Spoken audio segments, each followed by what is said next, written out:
시간 우리 믿음의 고백을 하나님께 드림으로 말씀 앞에 나가도록 하겠습니다. 하나님 나를 사랑하신다. 하나님은 내 인생에 크고 비밀한 계획 가지고 계신다. 하나님은 오늘도 나와 동행하셔서 그 계획 이루어 주신다. 아멘. 그렇게 될 줄로 믿습니다. 아멘. 성경 안에는 보석처럼 빛나는 믿음의 선배들이 살았던 삶의 여정들이 기록이 되어 있습니다. 믿음의 사람들이 살았던 시대도 다르고 그들의 환경도 다 달랐을지 모르겠지만 그들에게는 공통점이 몇 가지가 있습니다. 그 중에 하나가 그들의 삶에는 예외 없이 그들의 믿음을 흔들기에 충분했던 장애물과 시련이 존재했다는 것입니다. 우리 성경에서 믿음의 사람들이 경험했던 시련과 장애물은 크게 두 가지로 구분이 할 수 있을 것 같습니다. 첫 번째는 하나님이 의도적으로 놔두신 장애물이 있고, 또 하나는 사탄이 놓은 장애물이 있습니다. 하나님께서는 믿음의 사람들의 믿음을 시험하시기 위해서 의도적으로 장애물을 놓으시고, 사단은 믿음의 사람들의 믿음을 거꾸로 뜨리기 위해서 장애물을 놓습니다. 우리가 잘 알다시피 하나님께서 아브라함에게 이삭을 드리라고 말씀하신 것은 그를 넘어뜨리기 위한 장애물을 놓으려고 하시는 것이 아니라 그에게 믿음이 있는지, 그의 믿음이 진실한지를 확인하기 위한 장애물이었고, 상대적으로 다윗이 밧세바에게 걸려 넘어지는 것은 그의 믿음 때문이 아니라 그가 사단에게 유혹을 받았기 때문입니다. 그러니까 그의 인생에 있었던 장애물은 사단이 놓은 장애물이라고 그렇게 이해할 수 있을 것 같습니다. 물론 하나님께서 놓으시는 장애물과 또 사람 또는 사단이 놓는 장애물이 정확하게 구분이 되는 것은 아닙니다. 그도 그럴 것이, 우리가 요셉의 이야기를 읽어보면 어디까지가 하나님의 계획이고 어디까지가 사단의 계획인지가 참 애매한 부분들이 있습니다.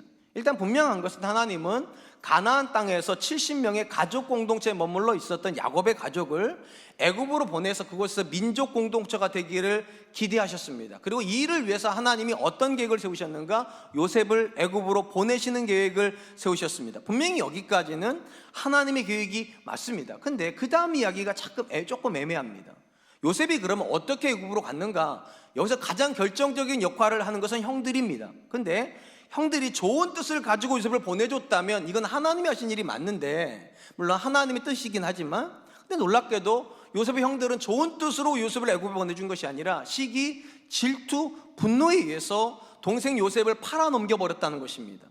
아무리 생각을 해봐도 형들이 요셉을 팔아넘기는 이야기가 하나님이 하신 일이라고 보기엔 조금 어렵지 않겠습니까? 적어도 하나님은 분노하게 안 하시잖아요.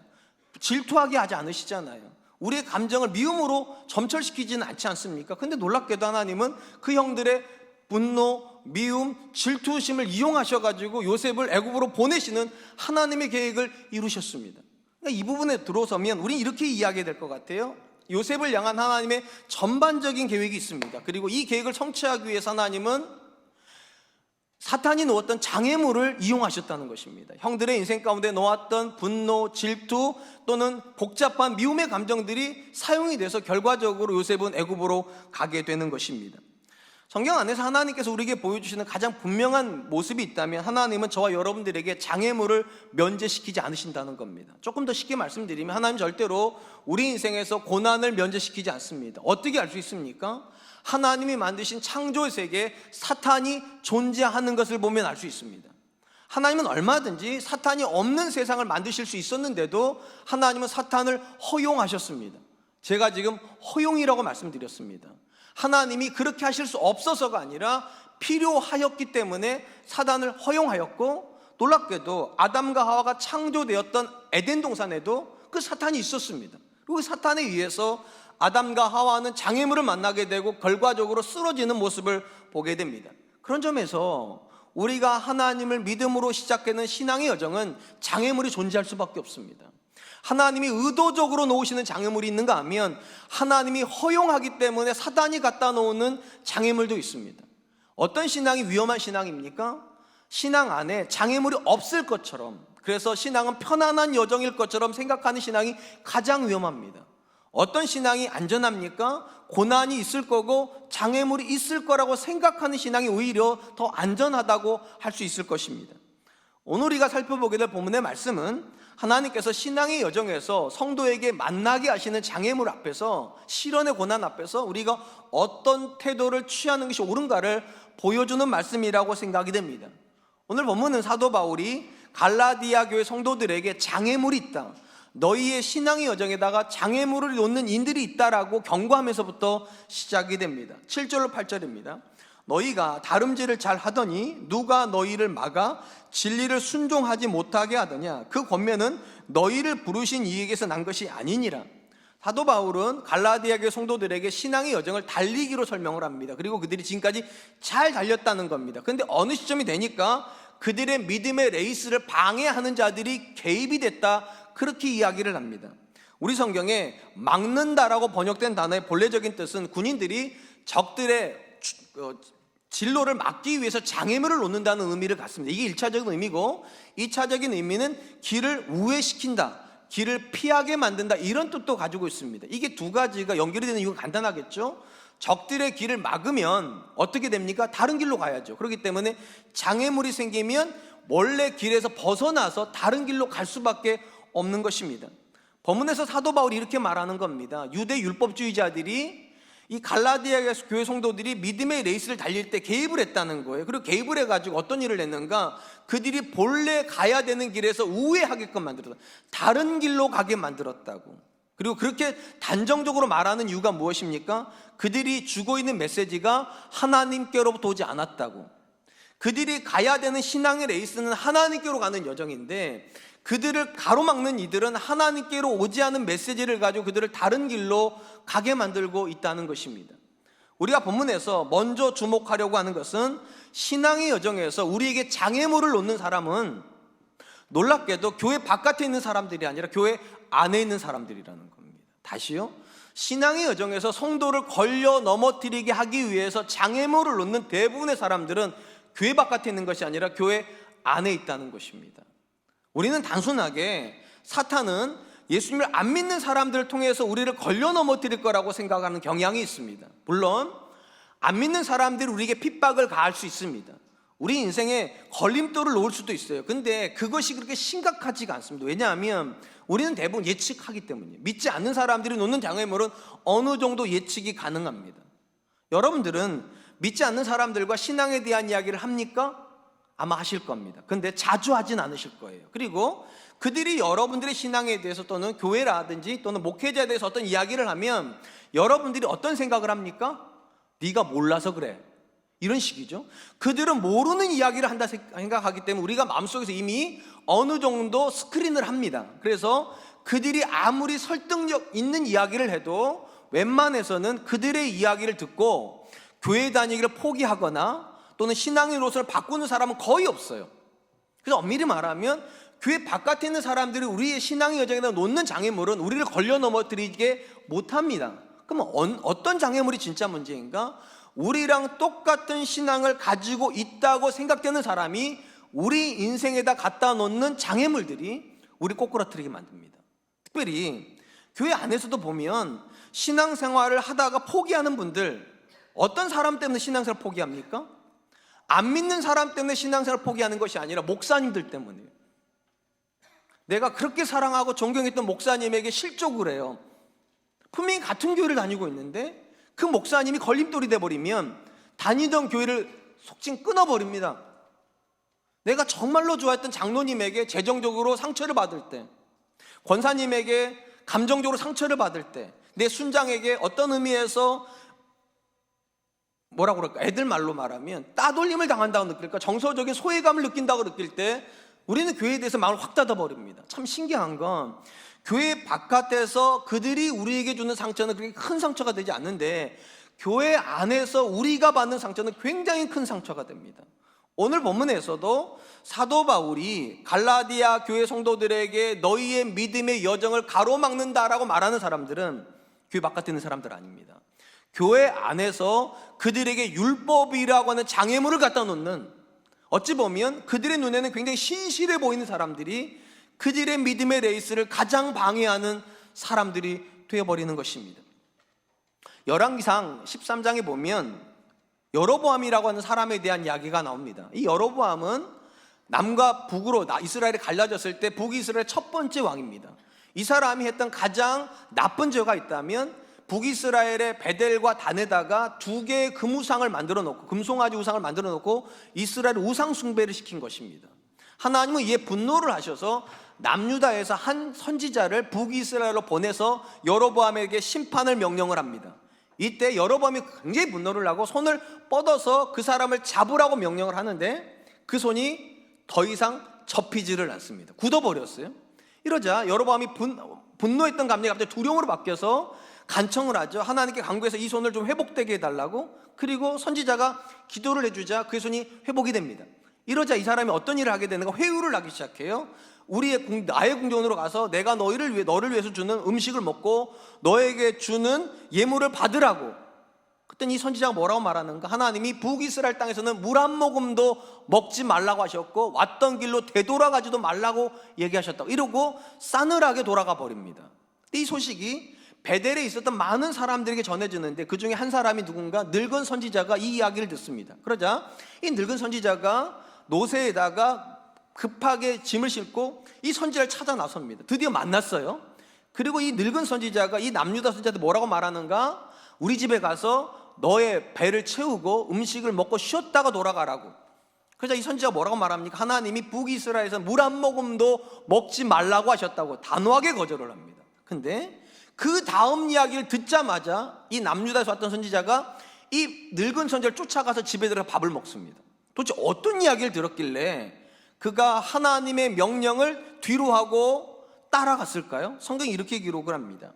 열왕기상 13장 18절 19절입니다. 그가 그 사람에게 이르되 나도 그대와 같은 선지자라.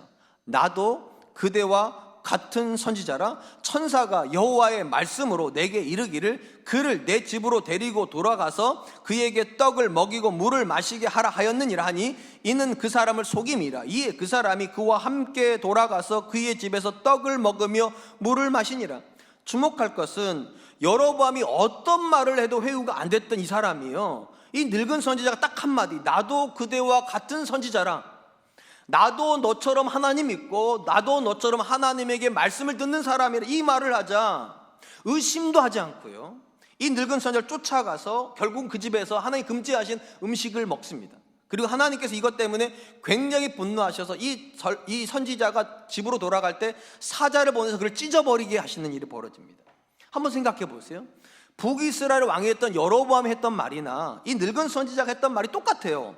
음식을 먹으라고, 내가 너를 잘 대접하겠다. 그런데 이상하게 여로보암이 말을 할 때는요 듣지를 않아요. 근데 베델의 늙은 선지자가 말할 때는 금방 들어요. 왜 이런 일이 벌어졌을까요? 간단하죠. 여로보암은 믿음 바깥에 있는 사람이라 생각하니까 귀뚱으로도 안 듣는 거예요. 이 사람은 믿음 없는 사람이니까 내가 들을 필요가 없어, 단호하게 잘라냅니다. 근데 베델의 늙은 선지자는 같은 믿음이라고 말하니까, 같은 선지자라고 말하니까, 같은 하나님이라고 말하니까 믿음의 방해벽이 그대로 무너져 버리는 겁니다. 그래서 이 하나님께 쓰임받았던 남유다의 선지자가 결과적으로 죽음이라고 하는 가장 비참한 결론에 도달하게 됩니다. 도대체 누가 이 사람을 죽인 겁니까? 안타깝게도요, 같은 믿음을 고백하고 있다고 한 선지자가 이 사람을 죽인 겁니다. 한 번이라도 이 남유다의 선지자가 하나님 앞에 물었으면 이런 일이 벌어지지 않았을 거예요. 물었으면. 근데 왜 이 남유다의 선지자가 안 묻습니까? 똑같은 하나님이라고 말하니까요, 똑같은 선지자라고 말하니까요, 똑같은 교회 다니고 있다고 말하니까요. 오늘날 왜 교회 안에서 성도들이 성도에게 상처를 받습니까? 하나님께 안 물으니까요. 그 사람의 이야기가 하나님의 이야기인 것처럼, 목사님이 하는 모든 말은 다 하나님의 말씀인 것처럼. 신약 성경에 보면 사도행전에서 칭찬받았던 성도들이 있어요. 베레아 교회 성도들이요.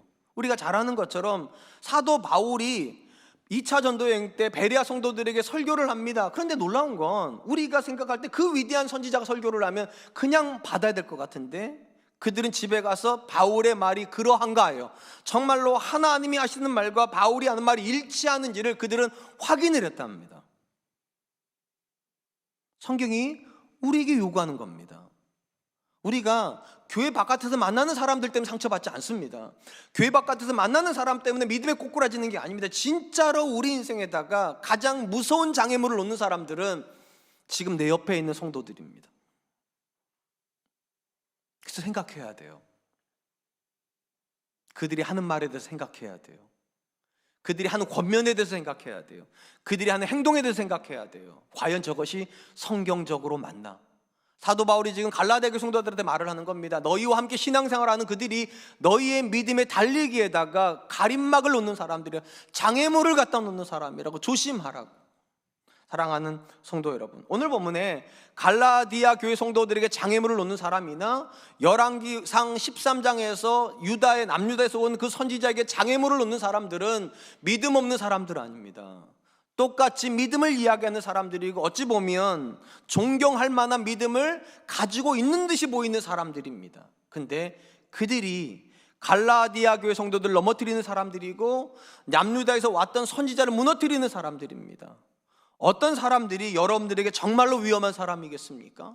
믿음 없는 그 사람들은 아닙니다. 정말 죄송하지만 믿음 있는 내 옆에 있는 사람이 우리에게 더 위험한 사람일 수 있습니다. 아니, 정확히 말하면 내가 내 옆에 있는 사람에게 진짜 위험한 사람일 수 있습니다. 내가 내 자녀에게 진짜 위험한 사람일 수 있어요. 하나님의 이름으로 하나님과 상관없는 이야기를 할 수 있기 때문입니다. 하나님의 말씀으로 하나님의 의지와 전혀 상관없는 방향으로 내 자녀를 데려갈 수 있는 사람은 교회 바깥에 있는 사람들 아닙니다. 다 교회 안에 있는 사람들입니다. 그렇기 때문에 주의하고 또 주의해야 됩니다. 내가 내 자녀 인생의 장애물이 되지 않기를 위해서, 또 누군가가 신앙에서 만나고 있는 그 사람이 내 인생의 장애물이 되지 않기 위해서, 여러분들이 교회에서 만나고 있는 목회자들이 여러분의 신앙의 장애물이 되지 않기 위해서 기도하셔야 돼요. 하나님, 분별하게 해주십시오. 사람의 말을 분별하여 하나님의 뜻을 오해하지 않게 해주십시오. 사람에게 받는 상처가 하나님께 받는 상처가 되지 않게 해주십시오. 반드시 기억하세요. 사단은 교회 바깥에 있는 사람으로 여러분을 쓰러뜨리지 않습니다. 교회 안에 있는 사람을 가지고 여러분을 쓰러뜨립니다. 그런 점에서 오늘도 하나님 앞에서 믿음을 지키기 위해서 깨어서 말씀을, 사람들의 말을 분별할 수 있기를 주의 이름으로 축원드리겠습니다. 한편 바울 사도는 갈라디아 교회 성도들이 믿음의 여정에서 만나게 되는 이 유대 율법주의자들이 하고 있는 가르침 왜 무서운가를 이렇게 교훈을 합니다. 9절로 10절입니다. 적은 누룩이 온 덩이에 퍼지느니라. 나는 너희가 다 아무 다른 마음을 품지 아니할 줄을 주 안에서 확신하노라. 그러나 너희를 요동하게 하는 자는 누구든지 심판을 받으리라. 사도 바울은 지금 갈라디아 교회 성도들의 믿음의 달리기에서 끼어들어서 그들에게 가르침을 주고 있는 유대 율법주의자들의 가르침을 누룩이라고 이야기를 합니다. 그리고 그걸 큰 누룩이라고 말하지 않고 적은 누룩이라고 그렇게 이야기를 하는데, 사도 바울이 왜 적은 누룩이라고 말하는가? 처음에는 작게 시작하지만 작게 끝나는 누룩은 없기 때문입니다. 온 덩이를 다 누룩으로 전염을 시킬 거라는 거예요. 특별히 본문의 사도 바울이 적은 누룩이라고 하면서 염두에 두고 있는 건 아마도 할례일 겁니다. 만약에 유대 율법주의자들이 처음부터 갈라디아 지역에 와가지고 율법을 전체를 보여주면서 613개나 되는 조항을 보여주면서 너희가 이걸 다 지켜야 돼 했으면 그들이 안 들었을 거예요. 분명히요. 그거는 말이 안 된다고 말했을 건데 그들이 그렇게 하지 않았다는 거예요. 딱 하나를 얘기했다는 거예요. 할례를 지키라고. 근데 이게 왜 설득력이 있냐면 유대인들에게 있어서 구원은 아브라함의 후손이 되는 거고요, 아브라함부터 시작된 게 할례예요. 그러니까 당연히 너희가 예수님을 믿어 하나님의 자녀가 되었다면 아브라함의 후손이 된 거고, 아브라함의 후손이 되었다면 할례를 하는 게 마땅하지. 그리고 엄밀히 말하면 할례가 그렇게 큰 부담처럼 느껴지지 않을 수도 있어요. 그럼에도 불구하고 사도 바울이 왜 이거를 누룩이라고 말하는가? 할례로 시작돼서 끝나지 않기 때문입니다. 그 다음엔 안식일을 지키라고 할 거예요. 그 다음엔 절기를 지키라고 할 거예요. 그 다음엔 제사법을 지키라고 할 거예요. 끝도 없이 계속적으로 더 많은 요구를 할 것이기 때문에 할례부터 끊어야 된다고. 아무리 작아 보이고 사소해 보여도 그렇게 끝나는 유혹은 없기 때문입니다. 여기서 우리가 두 번째로 주목하려고 하는 것이 이것입니다. 우리가 조심하지 않아도 되는 작은 유혹, 작은 죄는 없습니다. 성경 어디에도요 작은 죄라는 표현이 없습니다. 성경 어디에도 작은 유혹이라는 표현이 없습니다. 그냥 유혹인 거예요. 그냥 죄인 거예요. 사도 바울이 본문에서 왜 적은 누룩이라는 표현을 썼는가? 엄밀히 말하면 할례 자체가 나쁜 건 아닙니다. 그렇기 때문에 사도 바울은 디모데에게 할례를 행했어요. 얼마든지 믿음의 여정에서 할례할 수 있어요. 근데 왜 이걸 경각심을 가져야 되는가? 복음과 함께 갈 수 없는 작은 영역이 생기면 조금씩 틈이 벌어진다는 거예요. 처음부터요 큰 구멍이 생겨서 댐이 무너지지 않습니다. 아주 작은 실금이 가죠. 방치하면 점점 커지게 됩니다. 사도 바울이 생각이 그런 거예요. 적은 죄인일 수 있어요. 적은 욕일 수 있어요. 근데 받아들이는 순간 그냥 있는 죄는 없다는 겁니다. 우리의 속담에 우리가 잘 아는 말이 있죠. 바늘도둑이 소도둑 된다고. 처음부터 소를 훔치는 사람은 나오지 않습니다. 아주 작은 걸 훔쳤는데 이것이 익숙해지면 점점 큰 죄로 가고, 그러다 보면 어느 날 그럴 것 같지 않았던 사람이 그런 일을 하게 된다는 겁니다. 언제나 작은 죄로부터 시작됩니다. 문제는 무엇입니까? 우리는 작은 죄는 괜찮다고 생각하는 경향이 있다는 거예요. 누구나 다 그럴 수 있다 생각합니다. 더 큰 문제는 무엇입니까? 작은 죄는 내가 컨트롤을 할 수 있다고 생각을 해요. 쉽게 말씀드리면 지금은 내가 어쩔 수 없어서 이렇게 하지만 내가 조금만 더 경제적으로 여유가 있으면, 시간적으로 조금만 더 여유가 있으면, 하나님께서 나한테 은혜를 주시면 언제든지 내가 이 죄는 끊을 수 있어. 우리는 이런 식으로 생각을 합니다. 그래서 죄에 대해서 굉장한 가벼운 마음이 있어요. 왜냐하면 내가 끊을 수 있다고 생각하기 때문입니다. 그러나 반드시 기억하세요. 성경이 말하는 죄는 여러분에게 통제받지 않습니다. 죄가 나를 통제하지 내가 통제할 수 있는 죄는 없어요. 다만 죄가 우리한테 착각하게 만드는 거예요. 내가 지금 죄를 다스리고 있다고, 지금은 어쩔 수 없어서 상황이 이렇기 때문에 내 자녀를 교회 바깥에 키우지만 그 자녀가 대학교만 가면 내가 교회로 데려올 거라고, 지금은 어쩔 수 없어서 하청을 받아야 되니까 진실하게 말씀대로 사업을 못하지만 내가 하청을 주는 입장이 되면 나는 이제 진실하게 할 수, 다 그렇게 생각을 한단 말이에요. 근데 성경이 말하는 죄는 우리에게 다스림 받지 않습니다. 절대적으로 아무리 작은 죄도 우리를 통제하지 우리에게 죄에 대한 자유함을 주는 죄는 없다는 것입니다. 구약 성경 안에서요, 하나님께 주시는 복 중에 가장 큰 복을 받은 사람 한 사람을 꼽으라면 여러분 누구를 꼽으실 것 같습니까? 아브라함일까요? 야곱일까요? 요셉일까요? 모세일까요? 다윗일까요? 물론 이 사람들이 우리가 상상할 수 없는 복을 받는 사람들이 맞아요. 근데 저한테 물어보신다면 구약 성경에서 가장 큰 복을 받은 사람은 삼손입니다. 왜 삼손이 가장 큰 복을 받은 사람인가? 성경 안에서요, 흔히 수태고지라고 부르는 거 있잖아요. 천사를 통해서 먼저 아이가 태어날 것을 부모에게 예고한 사람이 몇 사람 없어요. 구약 성경에는 두 사람이 있습니다. 한 사람은 이삭이고 또 한 사람은 삼손입니다. 신약 성경에서는 한 사람은 세례 요한이고 또 한 사람은 예수님이에요. 구약 신구약을 통 딱 네 사람만이 수태고지가 있어요. 그 중에 한 사람이 삼손인데, 그럼 삼손이 왜 위대하냐? 삼손은 하나님께서 수태고지만 준 게 아니에요. 탁월한 능력을 줬습니다. 그는 맨손으로 사자를 찢어 죽여요. 여러분도 하실 수 있죠. 마음만 먹으면 하실 수 있죠. 택도 없는 소리죠. 우리는 그 소리만 들어도 즐겁을 하는데 이 사람은 그 사자가 찢어 죽이는 사람이에요. 더 놀라운 건 나귀 턱뼈 하나를 가지고 1000명을 때려잡는 사람입니다. 여러분이라면 5명쯤 하실 수 있죠. 말도 안 되는 소리죠. 우리가 한 명도 버거워요. 우리는요 2명 하면 대단한 걸 거예요. 근데 이 사람은 1000명을 잡습니다. 그리고 일반적으로 우리는 누군가가 힘이 엄청나게 세면 무식할 거라고 생각하잖아요. 근데 이 사람은 블레셋 사람들이 풀 수 없는 수수께끼를 내는 사람이에요. 지혜가 탁월한 사람입니다. 힘에도 문제가 없고 지혜에도 문제가 없고 심지어 영적으로도 하나님이 날 때부터 구분시켜놓은 나시린이에요.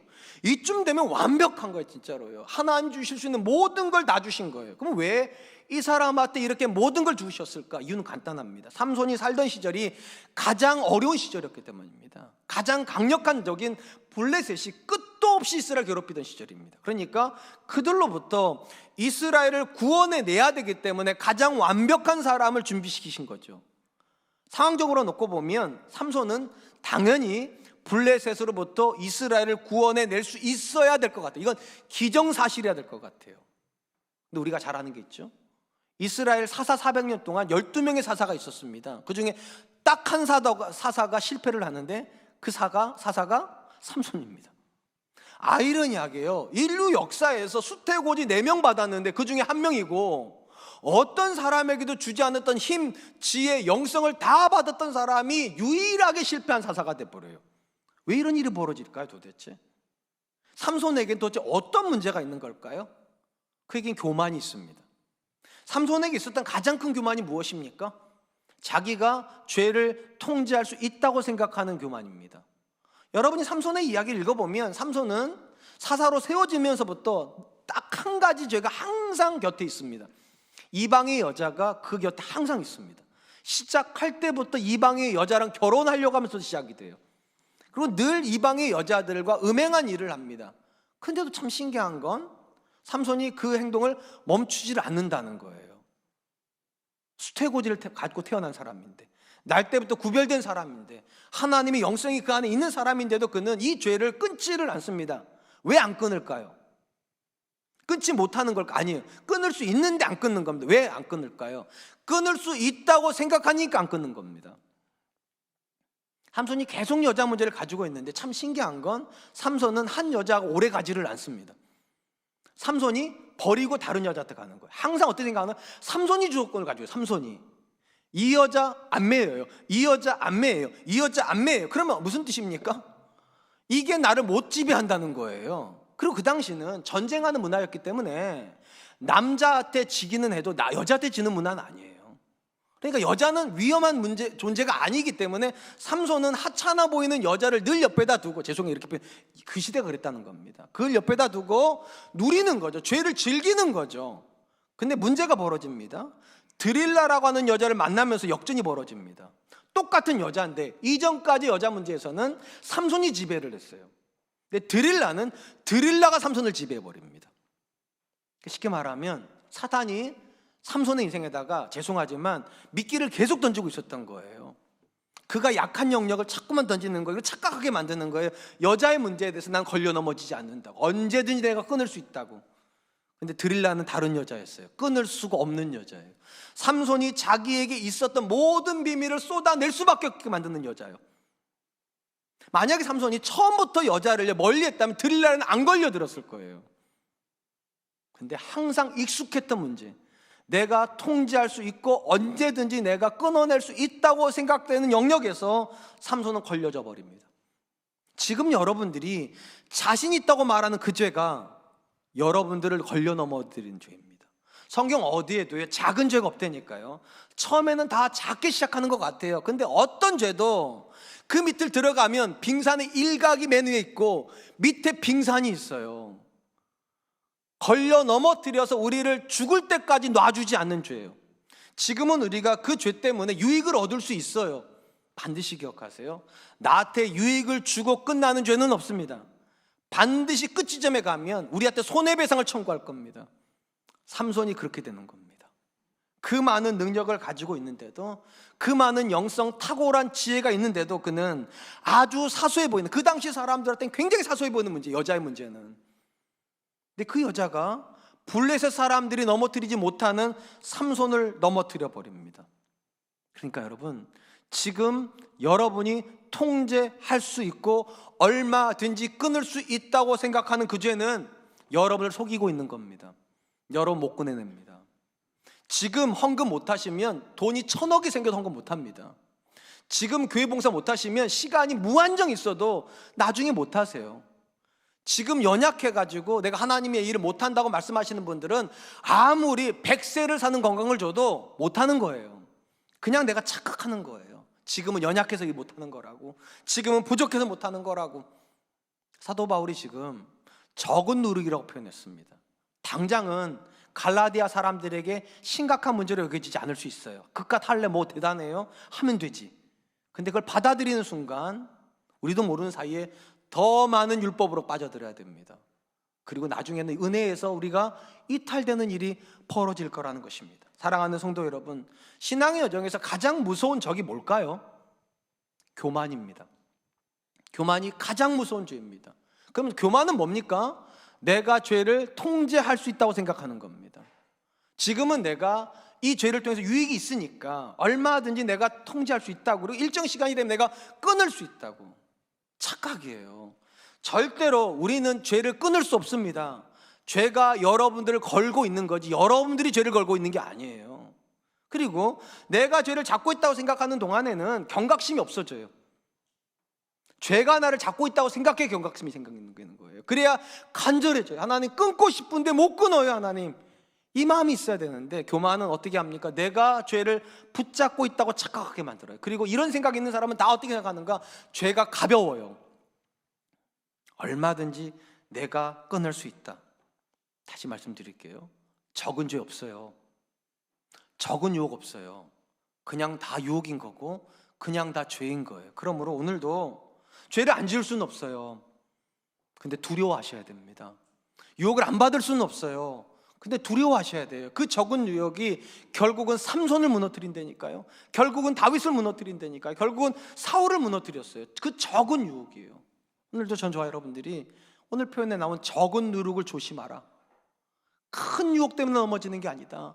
적은 타협이, 죄 앞에서 적은 타협이 오늘의 나를 무너뜨릴 수 있다면 오늘도 저는 저와 여러분들 앞에서 하나님 앞에서 이렇게 기도했으면 좋겠어요. 오늘도 하나님, 내가 아무리 적은 죄도 가볍게 여기는 사람 되지 않게 해주십시오. 아무리 작은 생각일지라도 그냥 흘려보내지 않게 해주시고 두렵고 떨리는 마음으로 하나님 오늘도 나를 지켜주십시오. 오늘도 나 홀로 두지 마시고 주의 생각이 내 생각을 지배하게 해주십시오. 그렇게 기도하는 저와 여러분 되시기를 주님의 이름으로 축원드리겠습니다. 마지막으로 바울 사도는 그가 신앙의 여정에서 그의 인생에서 만나고 있는 장애물이 있다라고 말합니다. 그가 만나고 있는 장애물이에요. 본문 말씀 11절입니다. 형제들아, 내가 지금까지 할례를 전한다면 어찌하여 지금까지 박해를 받으리요? 그리하였다면 십자가의 걸림돌이 죄가 되었으리라. 사도 바울이 지금 자기의 신앙의 여정, 특별히 선교의 여정에서 끊임없이 고난을 받았던 이유가 뭐라고 말하는가? 그가 할례를 전하지 않았기 때문이랍니다. 십자가만 전하고 할례를 부정했기 때문에 지금까지 그가 고난을 받고 있다. 이 말은 이런 겁니다. 사도 바울은 자기가 받는 고난의 이유를 정확하게 합니다. 자기 인생에 있는 장애물이 뭔지를 정확하게 알아요. 한번 생각해 보죠. 장애물을 모른다면 못 치워요. 그렇지 않습니까? 근데 장애물을 알면 치울 수 있어야 되는 거 아니에요? 바울이 정확히 알고 있어요. 할례를 전하였다면 십자가의 걸림돌이 없어질 거라고. 그러니까 이 말은 이런 거예요. 십자가를 전하면서 할례를 복음의 한 요소인 것처럼 말해주면 된다는 거예요. 그러면 고난이 없었을 거라는. 근데 안타깝게도 사도 바울은 그렇게 할 수 없다고. 이 장애물은 치울 수 없는 장애물이라는 겁니다. 여기서 우리가 마지막으로 주목하려고 하는 것이 이것입니다. 복음은 우리 앞에다가 피할 수 없는 장애물을 놓는 겁니다. 다시요. 복음은 죄가 놓는 장애물은 피해가야 됩니다. 죄가 놓는 장애물은 피해야 돼요. 그런데 복음이 놓는 장애물이 있다는 거예요. 복음이 하나님이 의도적으로 갖다 놓는 장애물이 있다는 거예요. 그건 피해가면 안 된다는 거예요. 사도 바울은 피하지 않기 위해서 할례를 전하지 않습니다. 그리고 할례를 전하지 않기 때문에 그것 때문에 걸려 넘어지고 있다라고 그렇게 얘기하는 거예요. 쉽게 말하면 사도 바울은 스스로 자기 인생에다가 자기를 해롭게 만드는 복음 때문에 놓는 장애물이 있다는 겁니다. 여러분들 질문하고 싶습니다. 또 저한테 질문하고 싶습니다. 내가 나를 괴롭게 만드는 장애물을 놓고 있습니까? 복음 때문에. 우리가 성경 안에서 만나는 믿음의 사람들에게 참 공통적으로 나타나는 모습들이 있어요. 그들은 스스로 돕지 않습니다. 자기를. 대신에 자기를 괴롭게 만드는 일들을 합니다. 자기 인생에다가 하나님 때문에 장애물을 갖다가 놓는다는 겁니다. 요셉의 이야기 우리가 너무 잘 압니다. 애굽의 포로로 끌려갔을 때 그의 인생의 가장 큰 장애물 중에 하나가 보디발의 아내였습니다. 보디발의 아내는 요셉에게 주인과 같은 존재이기 때문에 그 여자가 요셉을 유혹한다는 말은 유혹한다는 게 아니라 명령인 거. 이거는요, 종은 선택권이 없어요. 선택권이 있으면 종이 아니죠. 그러니까 엄밀히 말하면 보디발의 아내는 유혹한 게 아니라 명령한 거예요. 너는 나하고 자야 된다고. 그러면 종이 선택권이 없다면 그는 그 장애물을 거기서 치우면 되는 거예요. 그리고 그냥 자면 되는 거예요. 근데 왜 그가 못 잡니까? 하나님이란 장애물을 앞에다 뒀기 때문이에요. 내가 어찌 하나님께 득죄하리요? 하나님과 이 여자 사이, 그러니까 요셉과 이 여자 사이에 하나님이란 장애물이 생기자 요셉은 넘어갈 수가 없어요. 그래서 결과적으로 어떻게 됩니까? 감옥으로 내려가게 되죠. 요셉이 하나님이란 장애물을 안 놨다면, 하나님의 말씀이란 장애물을 놓지 않았다면 그는 감옥에 내려갈 일이 없어요. 근데 그는 의도적으로 하나님을 장애물로 갖다 놓습니다. 하나님의 말씀을 자기 인생의 장애물로 갖다 놓습니다. 다윗도 마찬가지죠. 다윗의 인생에서 가장 오래된 적이 누구입니까? 장인어린 사울입니다. 사울이 자기의 사위였던 다윗이 왕이 되는 게 너무 싫어요. 그래서 10년 동안 쫓아다닙니다. 상식적으로 생각을 해보면 사울이 다윗을 죽일 수 있다면 다윗도 사울을 죽일 수 있어야 되죠. 근데 참 신기한 건 사울은 할 수 있는데 다윗은 할 수 없어요. 왜 그렇습니까? 하나님께서 기름 부으신 자를 죽일 수 없다라고 하는 장애물을 자기 앞에 놨기 때문입니다.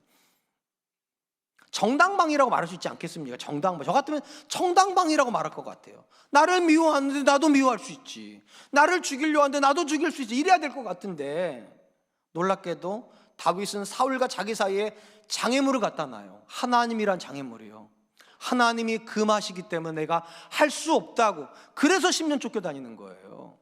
죽이면 되는 거예요. 2번이나 죽일 기회가 있는데 못 죽여요. 하나님이 갖다 놓은 장애물 때문에요.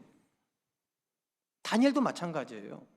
다니엘이 메데바사 제국의 총리가 됩니다. 3명의 총리 중에 한 사람이었는데 다리오 왕이 이 3명의 총리 중에 다니엘을 더 높이려고 합니다. 그러니까 수석 총리를 삼으려고 하니까 이 메데바사 제국의 총리들이, 아니 신하들이 마음이 너무 힘들어요. 그래서 법령을 하나 만들죠. 30일 동안 어떤 사람, 어떤 신에게도 절하지 못하는, 기도하지 못하는 법령을 통과시키고 다니엘이 보는 앞에서 인장반지로 도장을 찍게 만듭니다.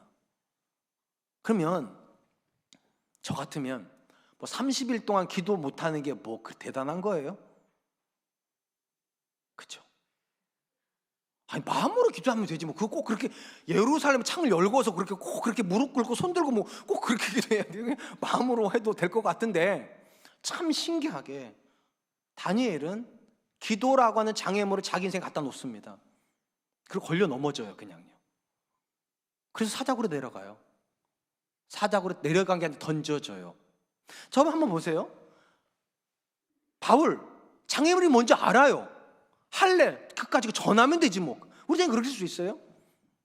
요셉 아니 종인데 주인이 명령하면 따르면 되지 뭐 그거. 근데 못해요. 다윗 자기를 죽이면 나도 죽일 수 있어야 되는데 못해요 그거를. 기도 그까지 것 좀 30일 동안 안 해도 될 것 같은데 굳이 해요. 다 자기 인생에다 장애물을 갖다 놔요. 그게 자기한테 손해가 나는 게 뻔한데, 그게 자기에게 어려움을 줄 거 뻔한데 그들은 장애물을 피하지 않습니다. 다시 말씀드릴게요. 사단도 우리 인생에 장애물을 갖다 놓습니다. 사단이 갖다 놓는 장애물은 옮기셔야 돼요. 피하셔야 돼요. 근데 하나님도 갖다 놓습니다. 근데 하나님이 갖다 놓은 장애물은 피하시면 안 되는 거예요. 피할 거였다면 안 갖다 놓으세요. 아예 피할 수 있었다면 아예 주지도 않으세요. 왜 우리의 신앙이 가벼워집니까? 모든 장애물을 다 피하려고 하니까요. 그리고 이상하게 사단이 갖다 놓은 장애물을 걸려 넘어지려고 합니다. 참 신기하죠. 넘어지면 안 되는 데서는 넘어지고 넘어져야 되는 지점은 도망가 버리는 거예요. 신앙이 왜 어렵습니까? 신앙은 장애물을 끊임없이 만나야 된다니까요. 사단도 장애물을 갖다 놓고 하나님도 장애물을 갖다 놓는데 하나님이 갖다 놓은 장애물은 없을 것처럼 자꾸 생각하시고 도망치시니까. 하나님은 도망치는 장애물을 갖다 놓지 않습니다. 도망칠 수 없는 장애물을 갖다 놓으세요. 단순히 말씀드리면 예수님 믿기 때문에 할 수 없는 일이 나와야 됩니다. 예수님 믿기 때문에 포기할 수밖에 없는 일이 나와야 되는 거예요. 그것 때문에 내가 손해보는 게 너무 분명한데 그것만 없으면 고난이 없을 것 같고 그것만 없으면 인생이 잘 풀릴 것 같은데 바울은 뻔히 아는 그 할례 때문에 계속 고난받습니다. 다윗은 뻔히 아는 그 장애물 때문에 10년간 쫓겨다닙니다. 다니엘은 뻔히 아는 그 장애물 때문에 사자굴에 던져지게 됩니다. 사랑하는 성도 여러분, 한 사람이 하나님께 고백하는 신앙이 진짜인 거, 믿음이 진짜인 거 어떻게 알 수 있을까요? 물론 우리가 성공을 통하여서도 하나님한테 드리는 우리의 믿음을 증명할 수 있을 겁니다. 그거 부정하지 않습니다. 그런데 진짜는요, 하나님 때문에 당하는 고난의 여부입니다. 왜냐하면 교회 바깥에도요 얼마든지 성공으로 자기를 증명한 사람들이 있어요. 근데 교회 바깥에 절대로 없는 사람들이 있습니다. 하나님 때문에 고난당하는 사람은 교회 바깥에 없습니다. 신앙 안에만 있습니다. 하나님 때문에 나 이거 못한다고 말하는 사람들은 교회 안에만 있는 거예요. 하나님 때문에 나 이거 못 받는다고, 나 이거 못한다고 말하는 사람은 신앙 안에만 있는 거예요. 거기서 교회 안과 밖은 갈리는 겁니다. 하나님 때문에 고난 받을 수 있는가, 뻔히 그 길로 가면 어려울 거 아는데, 뻔히 그 방식대로 자녀를 키우면 그 자녀가 쉽지 않을 거 뻔히 아는데, 뻔히 그 방식대로 사업을 하면 어려울 거 뻔히 아는데 하나님이라는 장애물을 자기 인생에 갖다 놓는 사람이 나오는가? 말씀이라는 장애물을 자기 인생에 갖다 놓는 사람이 나오는가? 정직이라는 장애물을 자기 인생에 갖다 놓는 사람이 나오는가? 순결이라는 장애물을 자기 인생에 갖다 놓는 사람이 나오는가? 하나님 때문에. 그 사도 바울은 이렇게 말합니다. 그래야 된다고. 하나님이 갖다 놓는 장애물을 도망치지 말고 걸려 넘어지라고. 걸려 넘어지세요. 그래야 아는 게 있어요. 넘어지지 않게 붙잡아주고 계신 하나님이 계시다는 걸요. 우리가 안 넘어지려고 하니까 붙잡아 주신 하나님을 경험할 수가 없는 겁니다. 손해를 안 보려고 하니까 그 손해를 메꿔주시고 보상해 주시는 하나님을 못 만나는 거예요. 반드시 기억하세요. 하나님은 여러분에게 손해 안 주시는 분 아닙니다. 손해 주시는 분이에요. 대신에 그 손해가 손해되지 않도록 더 갚아주시는 분이에요. 아멘. 그러므로 오늘도 장애물이 없기를 기대하지 마세요. 예수님 믿으면 의도적으로 가져야 되는 장애물이 있습니다. 그 장애물을 질 수 있기를 주님의 이름으로 축원드립니다. 이제 말씀을 맺으려고 합니다. 신앙의 여정에는 두 종류의 장애물이 있습니다. 사단이 갖다 놓는 장애물이 있고 하나님 갖다 놓는 장애물이 있습니다. 오늘 보면 사도 바울이 이 장애물을 우리가 어떻게 대비하고 어떻게 해결해야 되는지를 얘기를 합니다. 첫 번째, 성도가 만나는 장애물 중에 가장 위험한 장애물은 믿지 않는 사람이 놓는 장애물이 아니라 믿는 사람이 갖다 놓는 장애물이라는 겁니다. 그러니까 믿음 안에서 만나는 사람들이 하는 말을 조심하셔야 됩니다. 정말로 그 말씀이 하나님의 말씀입니다. 두 번째, 아무리 작아 보이는 죄, 아무리 작아 보이는 유혹도 내가 통제할 수 있는 죄는 없습니다. 내가 통제할 수 있는 유혹은 없어요. 작게 시작하지만 어느 순간 되면 나를 걸려 넘어뜨려져서 못 일어나게 만들어요. 그러므로 타협하려고 하지 마세요. 저도 이게 참 어려운 문제지만 하나님 앞에서 기도하셔야 돼요. 하나님, 아무리 작은 죄일지라도 타협하지 않게 해주십시오. 마지막 세 번째, 하나님이 여러분의 인생에 갖다 놓는 장애물들이 있습니다. 도망치려고 하지 마세요. 도망치는 건 신앙 아닙니다. 하나님께서 나한테 정직을 원하시면 정직하겠습니다. 순결을 원하시면 순결하겠습니다. 하나님의 헌신을 원하시면 헌신하겠습니다. 그것이 나한테 손해가 될지라도 하나님, 내가 그렇게 하겠습니다. 그 지점에서 발견하는 것이 있어요. 하나님은 나를 손해나게 하지 않으신다. 넘어지는 것 같으나 넘어지지 않습니다. 꼬꾸라지는 것 같지만 꼬꾸라지지 않습니다. 왜냐? 주의 손이 붙잡고 있을 거니까. 전 저와 여러분들이 오늘도 하나님 앞에서 장애물이 없지는 않겠지만 그 장애물에 의해서 내 신앙을 포기하지 않는 신앙을 위해서 하나님 붙잡고 가는 저와 여러분 되시기를 주님의 이름으로 축원드리겠습니다. 이 시간 주신 말씀을 기억하면서 세 가지를 위해서 기도했으면 좋겠습니다. 첫 번째, 하나님, 내가 신앙 안에서 만나고 있는 사람들을 향하여서 마음의 날마다 조심하는 사람 되게 해주십시오. 내가 듣는 말 조심하게 해주십시오. 또 내가 누군가에게 하는 말 조심하게 해주셔서 우리가 서로에게 신앙의 장애물이 되지 않게 하여 주시옵소서. 두 번째, 아무리 작은 유혹, 아무리 작은 시험일지라도 함부로 들어가지 않게 해주시고, 하나님, 적은 것이랄지라도 하나님 부정하게 해주시고 죄로부터 도망칠 수 있는 그런 사람 되게 해주십시오. 세 번째, 하나님께서 나한테 요구하시는 신앙의 장애물을 외면하는 사람 되지 않게 해주십소서. 말씀의 장애물 갖다 놓게 해주십시오. 순종의 장애물 갖다 놓게 해주십시오. 기도의 장애물 갖다 놓는 사람 되게 하여 주시고, 그리하여서 하나님 살아계심을 경험하는 사람 되게 하여 주십소서. 우리 같이 한 번만 기도하도록 하겠습니다. 기도하겠습니다.